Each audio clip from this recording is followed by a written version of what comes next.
that is much like anything. It's almost a group event. Believe it or not, and I'm remembering a session right now about somebody who lost a cherished family member in that way, and they were able to directly speak to the soul of that being. And the story that came back was, there's no way you would ever know this, but at the moment of passing, multiple others had passed in the same way at the same time. And it was sort of like a group passing. Welcome to Conversation for the Soul. I'm Linda Christine. Today I had a wonderful discussion with Candace Craw-Goldman. Oh my gosh, this lady is just so deeply knowledgeable. If you're not familiar with Candace, she studied under Delores Cannon and started learning QHHT from her back in the day, and has since come up with her own modality called Beyond Quantum Healing. We talk about that.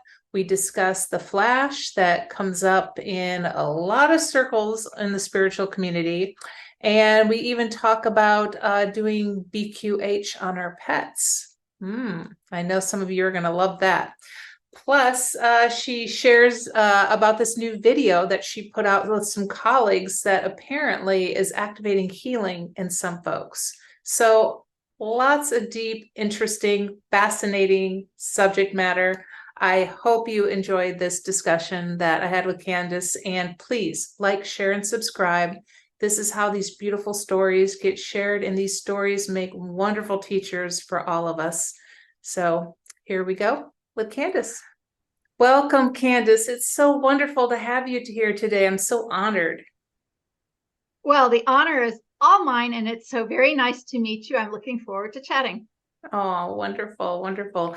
There's a question that I always start with, and that is, how did you get going on this spiritual journey of yours? If it's not a spiritual journey, what do you call it? Well, spiritual journey is a fine way of describing it. Well, there's always been strange things happen in my life from the time I was a child. Like many others who've experienced paranormal or supernormal events, I was conditioned not to talk about them very much, kept them to myself. And I had just a regular life. I was a wife, mom, artist, photographer, avid horseman or horsewoman. Anyway, I was suffering from a chronic pain condition, and I'd always had a very sensitive body. I still do. But this chronic pain condition kind of brought me to the dark night of the soul, shall we say. And I had been suffering for many years. You couldn't tell on the outside, but I was struggling daily to just keep going. So I first found Reiki, and that was a blessing. It was a huge blessing because the whole idea of I can help myself without somebody in a white coat telling me what to do. So that was the beginning, but it wasn't the answer for me. And in the spring of 2008, I absolutely hit rock bottom. I was scheduled to shoot the biggest photo shoot of my life. I'd been doing horse photography, rodeo photography, and country and Western musicians down in the Austin, Texas area. I was shooting an album cover for a wonderful man. And it was his third album, my second cover for him. And it was a big, big deal for me. It was the biggest deal. I had a crew, I had lights, I had the whole thing. And the morning of the shoot, which took months to prepare, I woke up and I could not get out of bed. I couldn't get out of bed. And I was absolutely mortified. And I felt so bad for everybody. I felt like I let so many people down. And I felt like I had tried absolutely everything, any procedure, any medicine, all of that failed. It always backfired. Everything got worse when I tried to go the conventional route. And I had a day where I just literally couldn't leave my bed. And I thought, well, you know what? I'm just going to do a marathon prayer. And I did the craziest kind of self perpetuating, almost self-hypnosis prayer you can imagine. I just like And the interesting thing about what happened that day was looking back on it, my prayer, and I'd prayed thousands upon thousands of hours about the same exact thing. But my prayer changed that day. And rather than one that kind of asked for help, I simply asked a separate question. I asked a brand new question. And that question was, what am I supposed to do? What am I supposed to do? What am I supposed to do? I mean, I probably asked that so many different ways. I thought of all the different angels and deities and prayers. And I was just like, I mean, I was like a shotgun approach. And I was almost insane with frustration. And what happened was I prayed myself into a spontaneous out-of-body experience. And I ended up standing in a beautiful golden field, which actually was the field that I lived on, but just most beautiful light was on it. We lived on a small ranch in Texas. And there in front of me was 5 light beings. And I was absolutely lucid. I knew I was out of my body. I knew something absolutely wild and crazy was happening. And it was so beautiful. I looked around. I could see and acknowledge every blade of grass. And it was all very golden. And it was like gold shafts of light were on every blade of grass. And the leaves on the trees were doing all this. And every leaf was like a spinning, beautiful, mirrored thing. And it was just so beautiful. And there were these 5 light beings in front of me. And I didn't know what I was looking at, what was happening. But remember my question, what am I supposed to do? And these 5 light beings, it was almost as if they were sitting down kind of in a semicircle in front of me. And the one in the center sort of seemed to stand up like this and actually did this, like handed me a piece of paper. And on the piece of paper, like with a Sharpie marker in very plain handwritten language, there was 1, 2, and 3. And number 1 said, go see your doctor, tell him you're tired. I wasn't tired, but I'm reading the piece of paper. Number 2, it said, volunteer for Now I Lay Me Down to Sleep. And that's an infant bereavement photography group that I know that. Mm-hmm. Do you know it? I still volunteer for them. Took another session last week. And number 3 was have a past life regression. And the next day is actually, the experience kind of just culminated with me taking the piece of paper. I ended up back in my bed, just completely stunned. And the next day, and I've been writing this and writing in different ways. It is definitely going to be a book.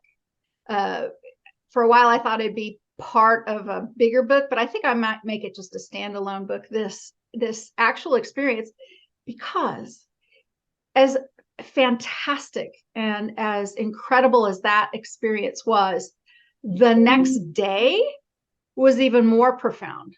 I keep trying to think of what I might title this book. And even this morning I was thinking, what would be a great title? Because one of the things when the end of that second day happened was that I kept asking myself, am I in a movie? Am I in a movie because of what was happening? Because what I did was I just went down that list and I just went to town. I'm like, okay, this is what I'm supposed to do.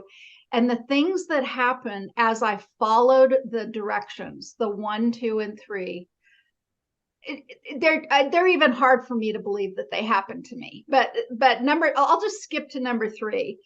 Towards the end of the day, when number 1 and 2 were still blowing my mind at what was exactly happening, I stopped and got the mail.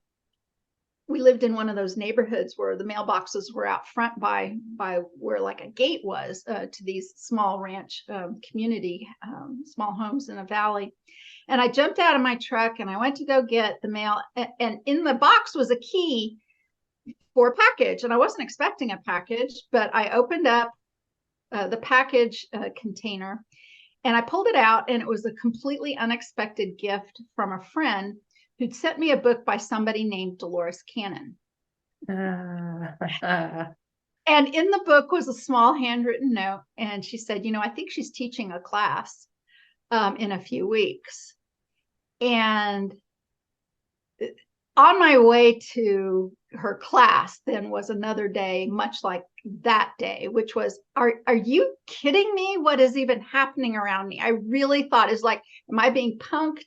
Is there a movie crew following me? What is actually happening here? Because it was so special and so surreal. And that's how I met Dolores Cannon. And it ended up that in her class, she chose a volunteer to be the demonstration subject.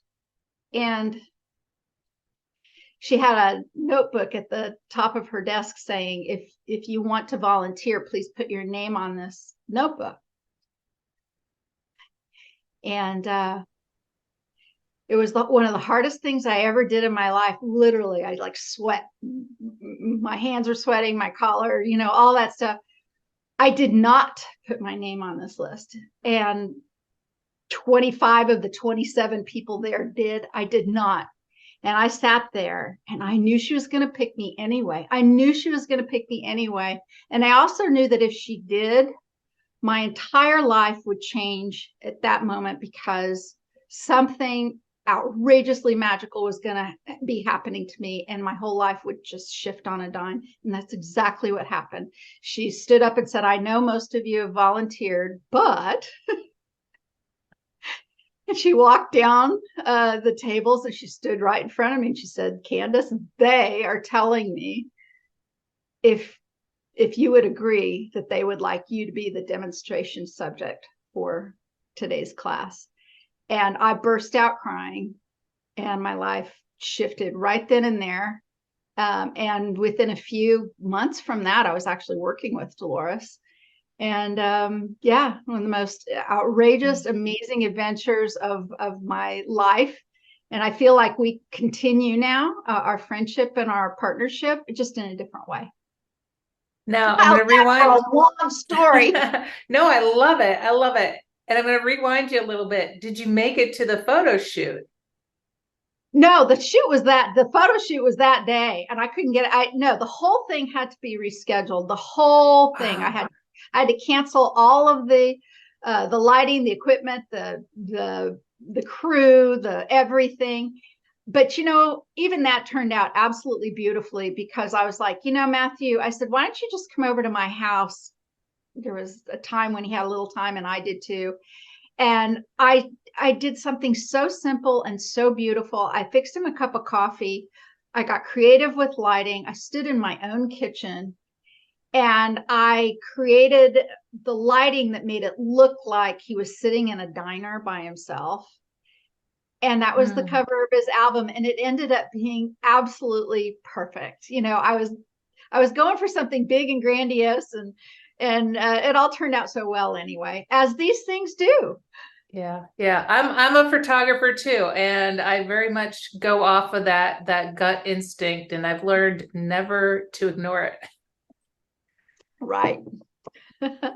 So, okay, let's go back to your relationship that you still have with Dolores, who's been deceased since 2014. Yeah. Well, on the other side, we should say. Yeah. How does she come to you now, and what kind of work did the two of you do together? Well, this is really fascinating. So the very first thing I want to start out with by saying is, as much as I loved her and as much as I was honored and absolutely blessed to help her as much and as often as I did in real life and in her classes and in her program creation, there's really nothing special about her coming and contacting and communicating with me. She contacts a lot of people, and she didn't have to know these people before she went to the next world. She continues to surprise people and show up in people's lives and worlds and in sessions, but some people who don't even know who she is, and they find out later. And I sometimes I hear those stories from those people later. So just know there's nothing particularly special about me. Dolores was just a grand communicator in real life, and she is I believe, and I'm convinced she's one of the best communicators from beyond the veil that there is, and I think still has a great interest at what's going on with humanity at this time. So what's really fascinating about how and why how this communication goes is, first off, certainly through sessions and through my own sessions and through very often other people's sessions. I will have sessions with clients about all kinds of things as these things go. And then towards the end, very often, Dolores will pop in and they'll say, Dolores is here and she's got this message. And then sometimes the message will come through in that way. But perhaps even more interesting is this. Before even Dolores died, there were many of us who were working and got to be around and in Dolores's presence quite a bit. And most of it was with people who were very busy doing this work. Some people did this work a little bit. Some people did this work a lot. And for those of us who, were very committed and were doing very regular sessions, we started communicating and especially on the support forum. So Dolores, after I was working with her, just even later on in that same year of 2008, I started her original support forum for practitioners of her method. And this is where a lot of these stories exist and still exist to this day. I still run the forum. It's changed a little bit of who it's for and what it's called. But the same forum exists to this day of supporting practitioners who help others. And we would talk about this thing that would happen, and we would have these dreams of Dolores. And we would have dreams of Dolores, and they almost all, not all, but almost all, took place upon a stage or in an auditorium. And we actually used to call them the Dolores auditorium dreams. And there was more than one time when we were in conferences or classrooms or reunions or events, those kinds of things, and Dolores was around. And we would be talking about just between us, because, people were always fawning all over Dolores. It wasn't that even like I could talk to her as much as I wanted to. Believe me, I would have talked to her even more. Everybody wanted a piece of Dolores. Everybody wanted pictures. Everybody wanted to be all over her, right? So, but there were times when we would be talking just amongst ourselves about these auditorium dreams and some of the things that Dolores had said to us in these dreams. And sometimes I just see her kind of toddle in from somewhere else, and she'd just come over and just like listen like this. And we would talk about these auditorium dreams. And she would look and she'd get this little smile on her face and she'd just kind of go. She was fascinated herself about these auditorium dreams. So after she died, these auditorium dreams continued and they expanded. And I think that a part of her, perhaps part of her SC or her higher self, her subconscious, what she called it, but the expanded version of herself, I believe that was always connected with us as it was to her, and that we were absolutely not just dreaming of Dolores, but parts of her consciousness was communicating with her students or people who were interested in her work even before she died. So we were already, many of us, and certainly myself, was very used to this presentation of Dolores. And it was no different after she died, and only increased in, energy and very interesting things she would say. Wow. That's amazing. That is really amazing. One more thing about Dolores, and then I want to talk about Candace. I've always been fascinated by the background people that she would bring up. Do you have any experience with the background people? Do you subscribe to that line of thought? And what have you seen around that? She called them the backdrop people. Backdrop, okay. That's all right. The background people is very close. When I was in college, actually, I had friends, and we used to call them, I wasn't in the same space at all, but we used to call them filler people. So there was always this sort of idea of what this was.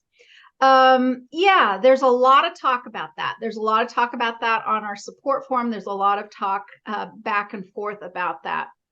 There's a variety of ways of thinking about the backdrop people. You might, and in one way of looking at it, and Dolores has had a lot of things to say about this, but from different people and different perspectives at different times. So, as far as a definitive answer, I'll give you some of the information that's come forward.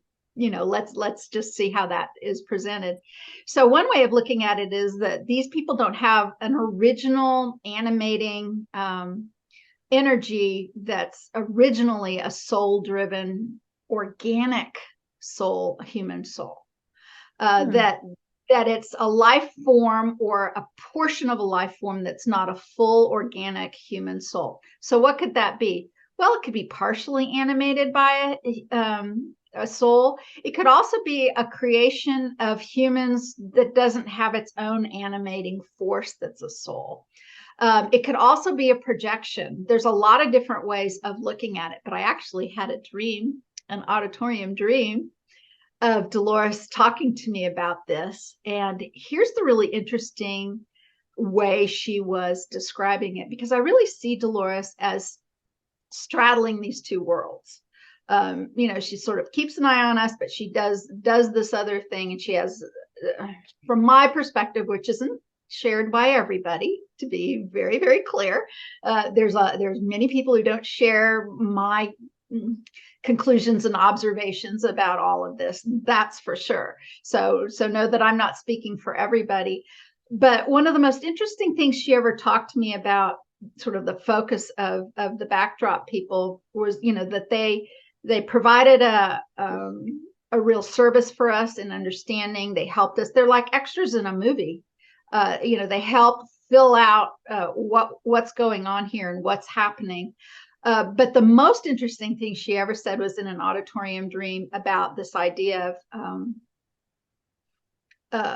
believing in people, or believing in backdrop people, and backdrop people were these projections that weren't real and weren't physical. And then this whole idea of channeling, and even being able to hear her and talk about her, and what was, the communication back and forth between us. And what she said was that many humans want to know and are curious about backdrop people in a way that some of the energy and energetic beings that she currently converses with want to know about the actual existence of physical humans. So here's what I'm saying. Very many people are like, I want to know more about those backdrop people. What is that all about? I don't, they're a little like, what is that? There's most of creation, and most of the beings of creation are so removed from physicality that is as inexplicable to them as some of the energetic beings and the backdrop beings are to us. Now, isn't that interesting? Basically, if you can imagine beings in other realms saying, do you believe in physical humans? I love it. Right? Isn't that interesting? Yeah, it all just kind of depends on the frequency, the original intention, the creation, what you're focused on, what needs to happen in your own creation of reality right in front of you. So a lot of that plays in. I always think about it when I'm on a very busy highway, and then all of a sudden I get this stretch where it's like almost 5 blocks in front of me and 5 blocks behind me, there's not a single car. And I'm like, are the background people way back there and they can't catch me, or what? I always think about it in airports. Like I'm walking through the airport and I'm wondering who's organic and who's a backdrop person. That's funny. It's been a while since I've been in an airport, though. Yeah. Now, I know there's a lot out there about QHHT and BHQ, so I'm not going to get into that, because I would just say to anybody interested to go do a YouTube search, because there's a lot of information that you already have shared out there. And can I say though that it's called BQH? Oh, I'm sorry. That's okay. That's my dyslexia. I think I do too. So not a problem, but it is BQH. It's called Beyond Quantum Healing. Beyond Quantum Healing. Gotcha. Now, I find it fascinating that, and I have to believe there's probably some intuitive component to this for you. I know you were driven to start this after you came upon somebody on social media who was really in dire straits health-wise. Yeah. And decided to just follow your gut instinct. But it's interesting that this all happened before 2020 also. It really, really is.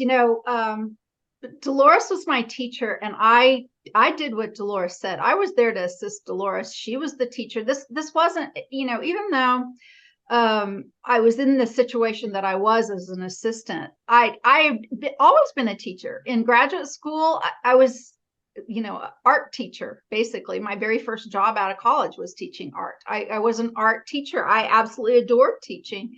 And what I understood from teaching from my own perspective is sometimes you learn more from teaching than by any other way that there is.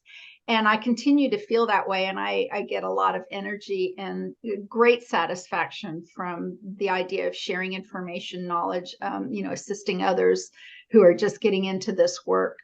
So, but I knew my place with Dolores, and Dolores would teach in the way that she did. I assisted her. There was only a couple of things, a couple of places in Dolores's approach that, and I kept it very much to myself. There was no need to share this anywhere else, but I would think to myself, if I was ever in that position, I might make a different decision. There was only a couple of places where I didn't fully align with Dolores, and those two places were pretty straightforward. One was, she was absolutely uncomfortable with advances in technology. The woman was last in every which way you can imagine, even in terms of tape recording. She started out doing this work carrying a suitcase size reel-to-reel recorder. Wow. That's how she started. She went through that whole thing. And even when she did my past life regression in 2008, it was about, 3 or 4 weeks later, in a manila envelope in the mail came a cassette recorder. And 2008, I didn't even have anything that would play a cassette recorder in 2008. I'm looking at this thing thinking, even my truck doesn't have a cassette recording player anymore. I had to go buy a cassette recorder at Walmart to listen to my own session. She held on to that until the very last United States manufacturer of blank cassettes went out of business before she gave that up and went to a digital recorder. So the woman she was in her mid-80s when she died. We all know older people, and I'm starting to be one of those older people. With the new technology, it just doesn't mesh as well. So I was always like, oh, I don't know. I might think that taking advantage of technology may not be such a bad thing. But when she was alive, she was like, no. Okay, Dolores, you're the boss. And a couple other things that she would say. She would talk about, just not ever doing any other approaches during the session, like if you did Reiki or if you did cranial sacral healing, or she was just like, don't ever do any of that during the session. And I'm like, well, what if Reiki made the person relax before what's so wrong with that? But I kept that to myself. This was her approach, And then there was a couple questions she didn't like answering. She didn't like talking about things like negative entity attachments. She would just kind of shut down the conversation. And I used to think, the question comes up in every class, Dolores. Maybe we ought to let people talk about it. But again, she was the teacher, and I did what the teacher wanted to do. So those are like three things where I wasn't completely aligned with her, but in so many other ways, I absolutely was. It never was anything that inspired me to step away from QHHT until I saw what was happening subsequent to her death. The rules became stronger, tighter, the restrictions greater, the control certainly bigger, and that didn't sit well with the rebel that's inside of me. And I'm watching some of that, And I just really, as you mentioned, I saw this one woman's story and she was like, I'm going to go have a QHHT session when I get out of this hospital. And I knew where she was. I'm like, there's nobody in your town that does this. You can't even probably get from your sofa to your bed without help right now. How are you going to go get a session somewhere unless somebody travels in?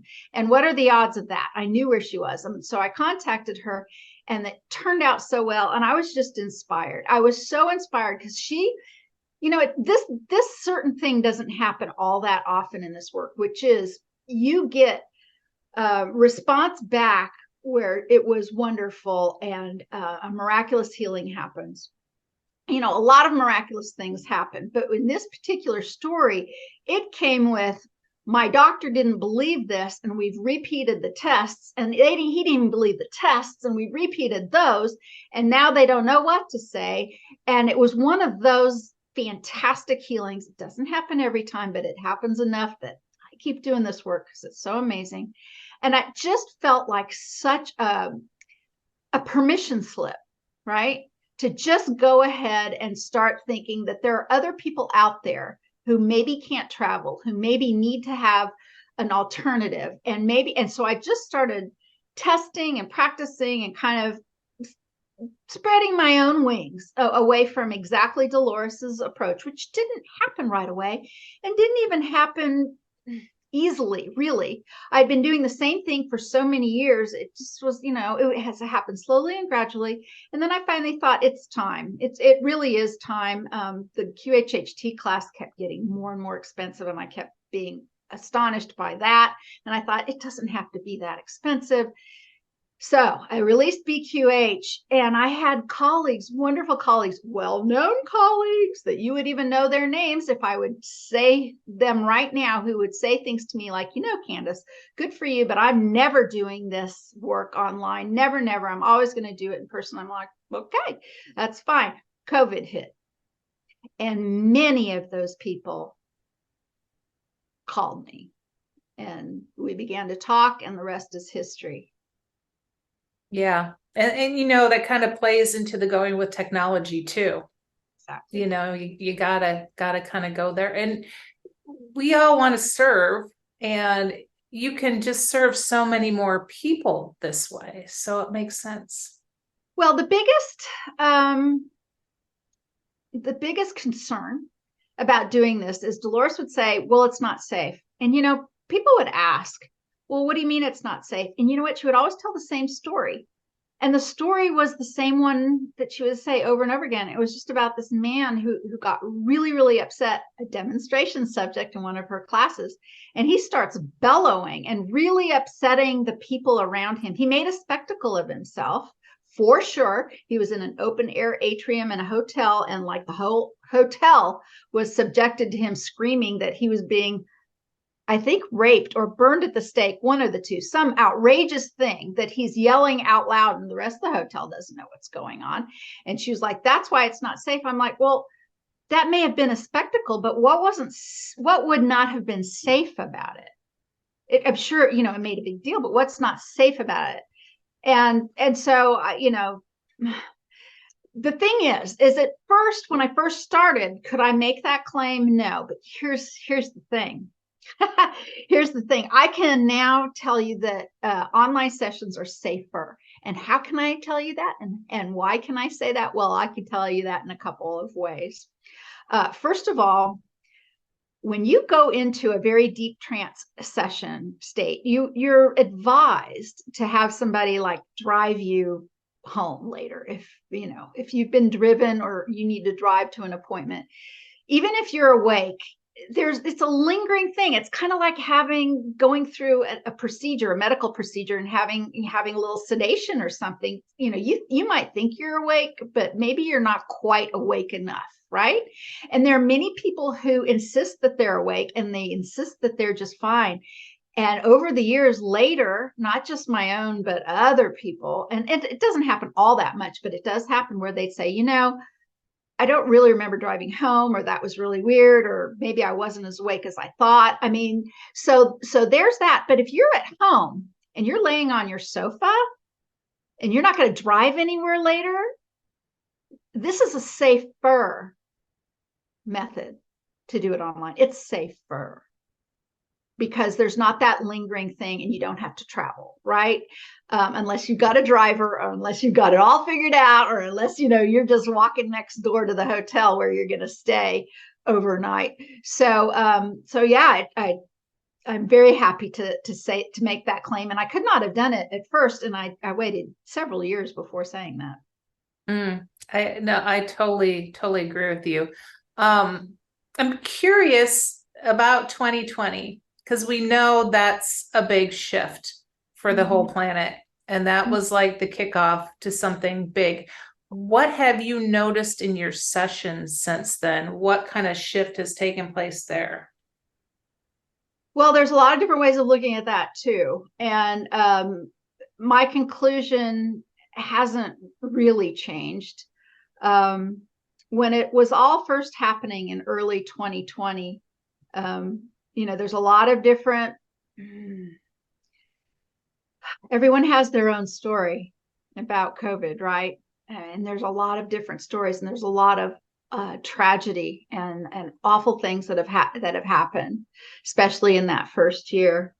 As a mother, as somebody who had a mother who went through Nazi Germany, and heard so many stories, the parallels of some of what was coming from our authorities they were hitting too close to home. And I remember I have this one scene in my mind. It's so vivid in my mind. And this is, I'll translate this, but it's my own personal reaction to what was happening. Because I remember pacing back and forth on my front porch outside, and I'm crying. I'm absolutely crying because I'm so certain that absolutely everything's going to change. It was the day that the decree was given, 2 weeks to flatten the curve. It was that day. And I absolutely lost it. And I was reacting very, very strongly against this, while people around me, including my husband, were like, what's wrong with you? It won't be for long. It's only 2 weeks. And I'm like, it's not gonna be for 2 weeks. I felt it so incredibly clearly. You and I were chatting right before you hit record about Allison Coe. Allison Coe and I did a show in the latter part of 2019. And I remember one of the questions we got was, what do you see for 2020? And I'm not even sure what Allison said, but I was like, I just feel like chaos, like some sort of chaos. And, hardly anybody in this world, in our community, had any idea what was really coming. I kind of felt the energy, but I knew that it wasn't going to be and I knew it was going to be bigger than just that event. And so many people have come as clients throughout this whole series. And it has been this giant wake-up call. So as awful as it is, and I absolutely lost friends and family in a variety of ways during all of the years ensuing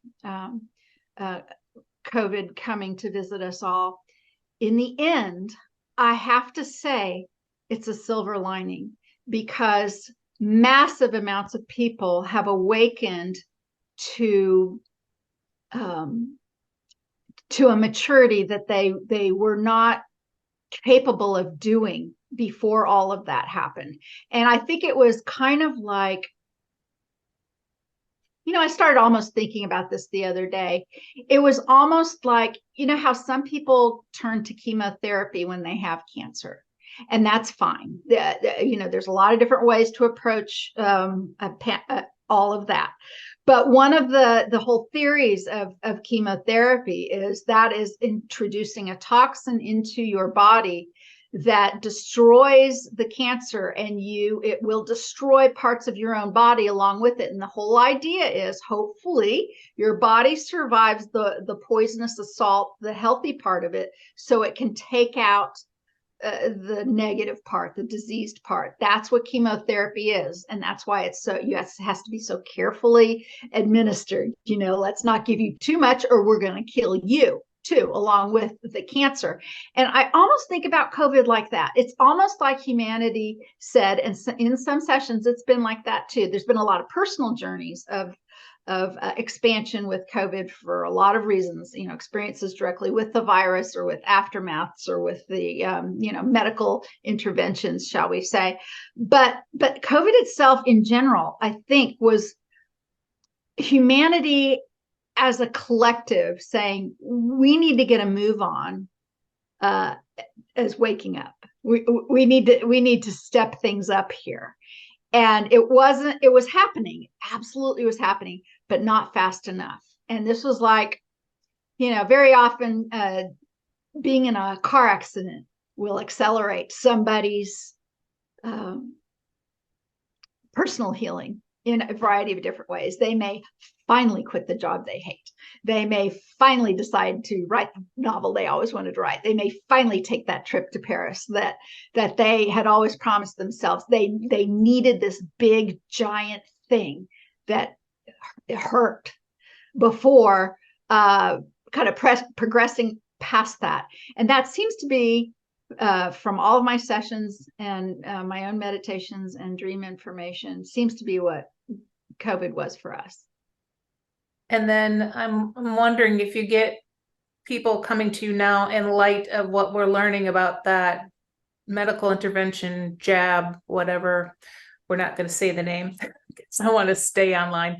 Are you able to get to the bottom of working on healing with people that are suffering damage from that? Somewhat. And there's some information coming out. There's a wide variety of, not everybody received the same thing. Yeah. There's a lot of different outcomes for people, and a lot of people, it's sort of like when our troops stormed Normandy Beach.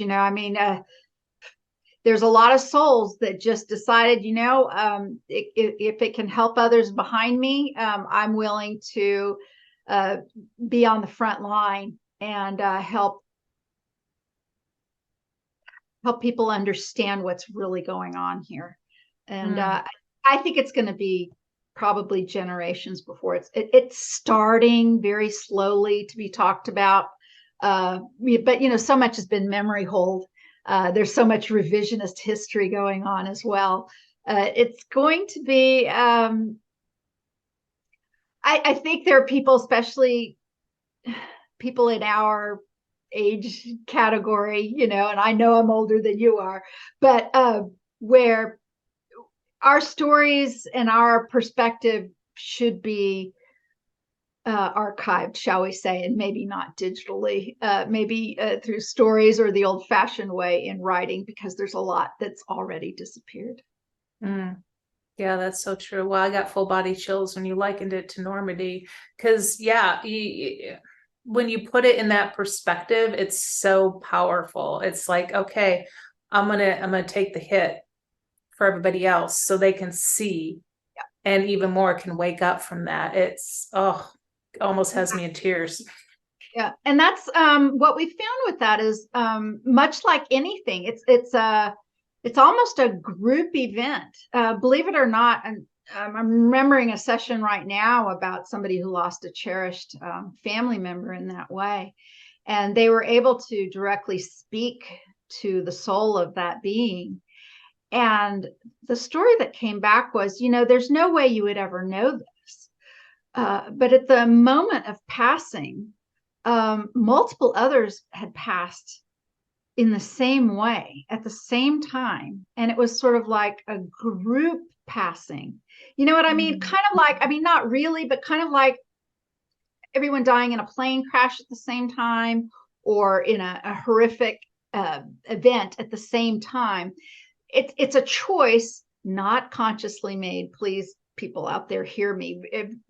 Consciously, nobody would make this choice. Nobody would, right? This is a higher perspective thing. This is a soul perspective thing. Sometimes it's, it's a much different level of consciousness and participation.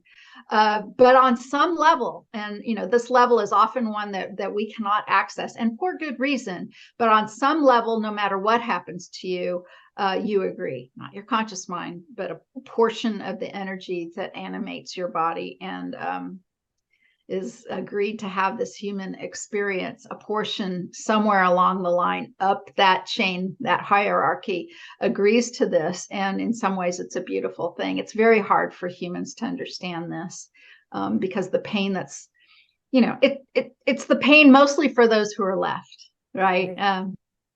Yeah. Mm-hmm. Absolutely. Let's lighten the mood a little bit. Perhaps this will do it. I don't know, maybe not. I'm very curious about the Flash. I know Allison put herself out there and talked about it for years, and it became quite fascinating to everybody in the spiritual community. And now there's still talk about it, and it takes various shapes and forms. I'm almost of the mindset, and I think I heard somebody say this too, and I'm kind of like, that could be it, that perhaps it's not going to be like a worldwide event as much as it's going to happen on an individual basis, depending on whenever a person's ready to go there.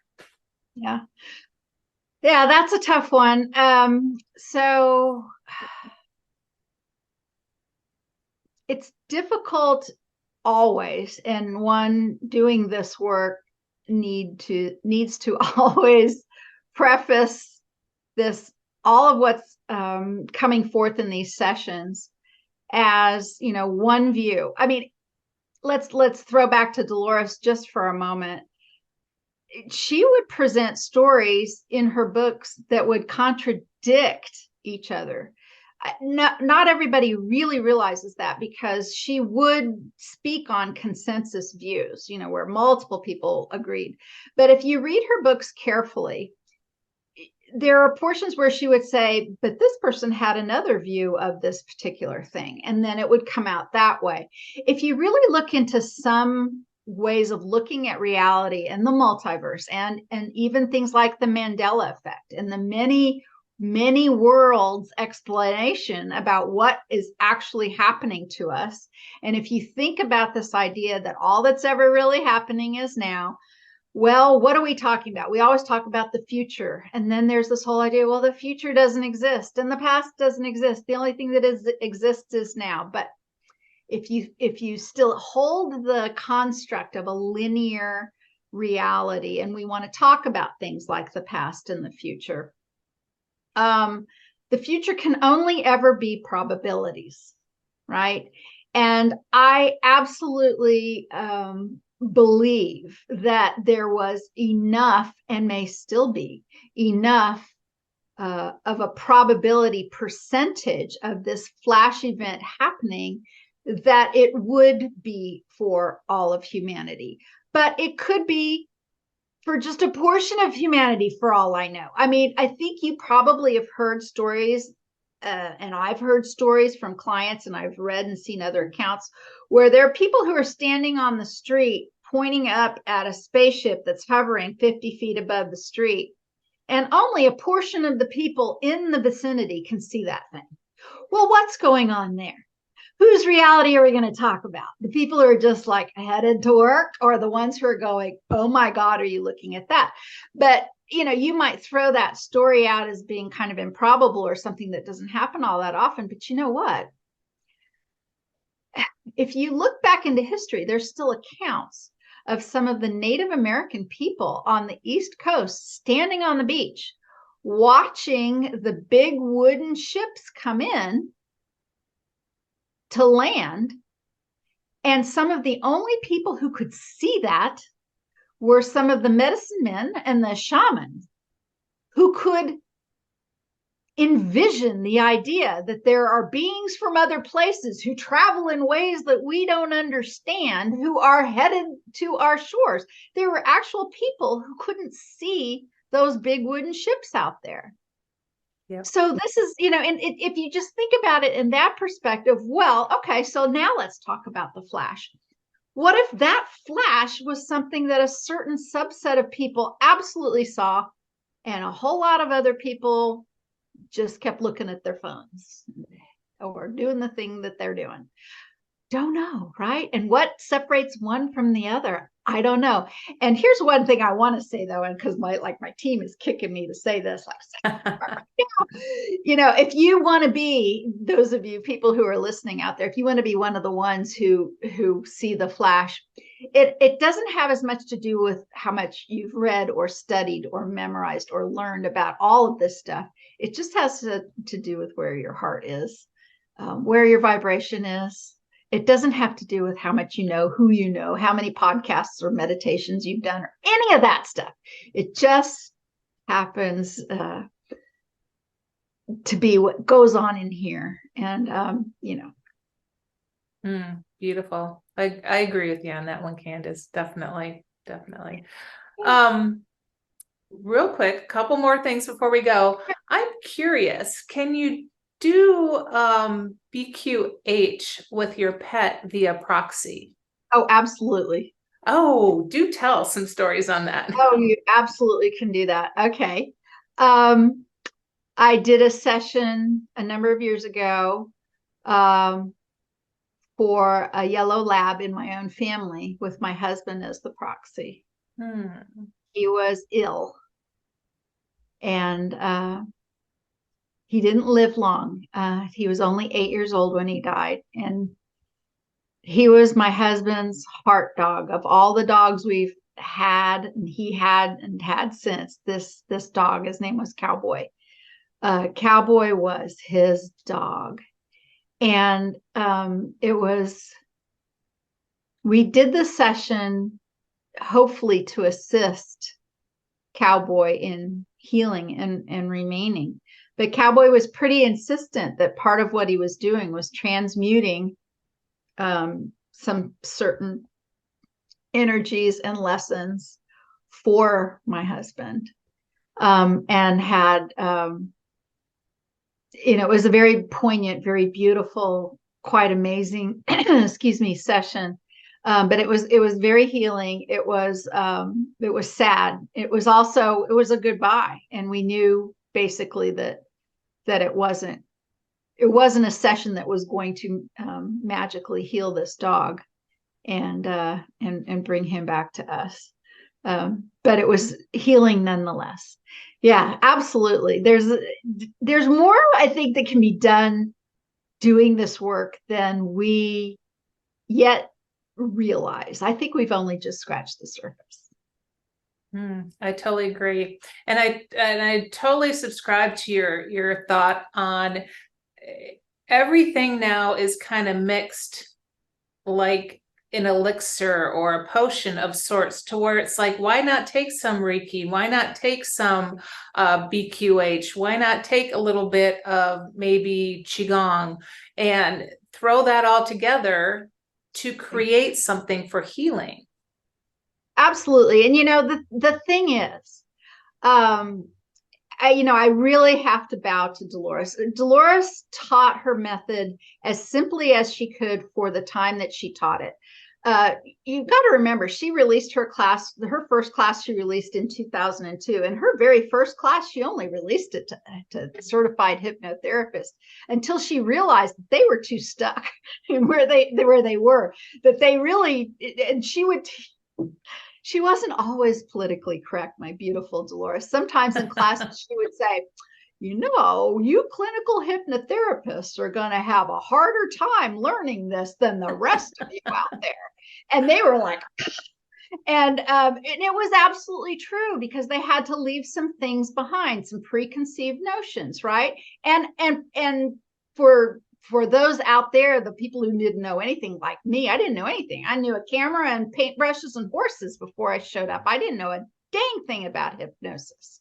But I was so wide-eyed and interested in the whole concept, and I was imbued with the magic that introduced me to this woman. I didn't know who Dolores Cannon was until I had this profound thing that happened for me, and the miracles just kept happening, and they continue to do that since that day. So this idea that we can move on and we can combine all of our gifts and tools. Dolores was not as stuck and straight as it now kind of seems like she was. I sat in many, many, many classes with her. She had rules. Let's bring up this rule because this one's important too. She would say, now don't do sessions with people who are less than 18 years old. And people would always push back on all the stuff. And they would say things like, well, what if they're 16? And what if they've had this dream or this experience or this whatever? Well, I can't tell you that rule and other rules. Dolores would go, well, in that case, and then she would soften these very straight, guardrails that she put up for people. And the guardrails made a lot of sense back in the early 2000s. We've gone decades since then. We are different as humans. There's a lot of different things going on. So I think were she alive today, had she lived through COVID, I think Dolores Cannon herself would have expanded and adopted a few more things. And that pioneering spirit of hers is one of the things that helped fuel me to go out on my own and really encourage others to be the healer that they need to be uniquely and specifically within themselves. I cannot be Dolores Cannon. You or somebody else cannot be Dolores or me. You can only be yourself. And when you are as much true to yourself, that's when some of the magic happens anyway. So BQH says, bring all of your gifts to your healing practice. That's so beautiful. So beautiful. Does your team have any parting wisdom or maybe upcoming things that they could share with us that have been coming through? Yeah, it's going to seem like a shameless plug, but it's kind of true though. So I've developed and recently released another approach to healing called Quantum Connect. Well, what is that?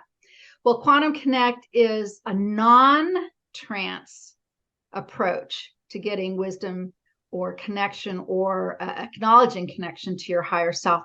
Much as I maintain that humans from the let's think about it. Dolores was doing this in the 60s and 70s, then kind of had to pause for a while, taking care of her husband and all of that. So she started all the way back then, back when I was just a kid, she was doing this work. Most of those people really had to be into a very deep trance to be able to allow the whole concept of a past life to come through. Back in those days, that was blasphemy. In the Bible Belt, I mean, come on, only people who were, on the very edge of sanity were able to talk about that in polite company. We are much different people. There's a much different realm and world out there right now. I believe humanity as a whole, not individuals. Okay. So individuals, there's all the spectrum on the individual line, but humanity as a whole does not need that depth of trance to achieve information and healing. And insofar also is that some of this stuff happens in the wide awake state. So I developed this method called Quantum Connect that shows you how you're connected or even can access information or healing from your higher self in a very quick way. And it does it in this way. It still bypasses the analyzing part of your mind, your conscious mind. It still bypasses that part, but it doesn't do it with trance. It does it in a little quick back and forth method that I've released it, and people are having some really great success. So there's that. You don't need a trance. You don't need a practitioner. You don't need to pay anybody to achieve healing or connection with your higher self. Can you look for help? Absolutely. There's a lot of us out here who want to help you do that, but YouTube, it's amazing. You can do things on YouTube. And speaking of, I did a tandem BQH session just recently. It's called The Monk, the Mirror, and Dolores Cannon. And this happened towards the end of June. It's on YouTube on our Quantum Healers YouTube page. But let me tell you, just before starting the show with you, I got another email. There are people who are emailing in who are watching this video or who are repeatedly watching this video and then talking about the energetic changes that are happening for them simply by watching this video. It's a little insane. Not everybody is feeling this. Like I say, there's this subset of people that just can't stop talking about it. And I go into a trance state with my friend, Will Brown. We are laying under a copper pyramid that's right over here, right in front of my desk. We're laying side by side. We together go into a trance state, have this experience. It does a lot of things to my body. It's profoundly moving to Will. People who are in attendance and who have subsequently watched it have gleaned energy just from watching this. So I think there's still a lot to understand and explore with our consciousness, especially when we connect with each other. There's this way to transmit some of this energy if you're open to it and if your heart's in the right space and if the frequencies match. And it doesn't mean that if you watch this and nothing happens that something's wrong with you. Please don't feel that way. It's kind of like a combination lock. Everybody has a combination lock on them about what's next or whatever. And sometimes doing these kinds of things, these practices, or even watching videos like this, that may be the next number that comes up that helps you, level up and expand or receive the next influx of what's necessary for you and your soul. Candace, it's beautiful. I will go ahead and post that video below in the description, along with all of your information in the description.